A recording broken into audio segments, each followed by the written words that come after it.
guys ever wondered what is inside a marker? Well, we're gonna find out. The first thing we have to do is take the back lid off from the marker, and inside should be a reservoir which holds the ink. So we already know that the marker holds a reservoir, but we need to know what's inside it. So we're gonna cut it open. As my information tells me, there should be polyester in it. So polyester is almost like fur, but it feels like wool. So as you can already see, it looks almost like fur.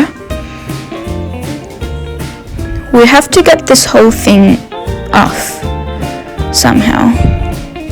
Things can get messy, guys, so do not try this at home.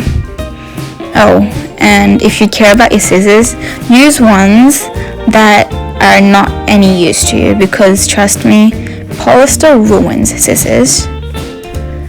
Anyway, we're gonna try and open it up, guys. I'm just gonna get another tissue just to make sure I don't get too much ink on the mat.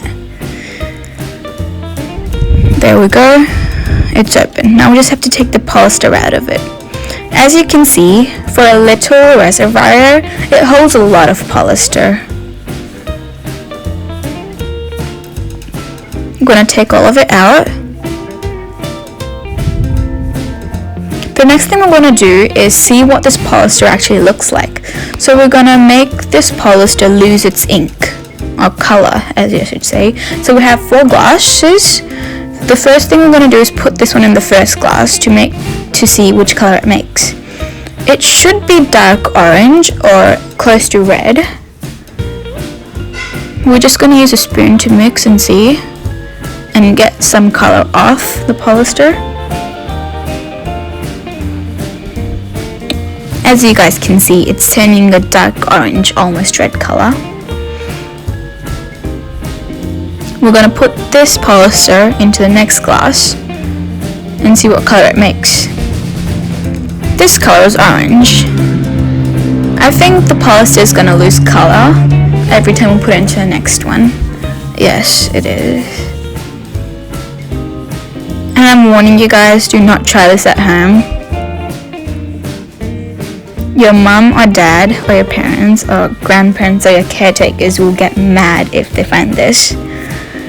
And then we're gonna put it in the third glass. Its color is like yellow, dark yellow, I suppose. And then we're gonna put it into the last one. This polyester is almost white, but we'll just have to put it in the last glass to make sure. And there we go. It's fully white. So now you guys know what is inside a marker. Inside a marker, there's a reservoir, and inside the reservoir is long sheets of polyester, and that polyester is colored. Make sure to hit the subscribe button, guys. Give us some likes and comment us what we should do next. See you next time.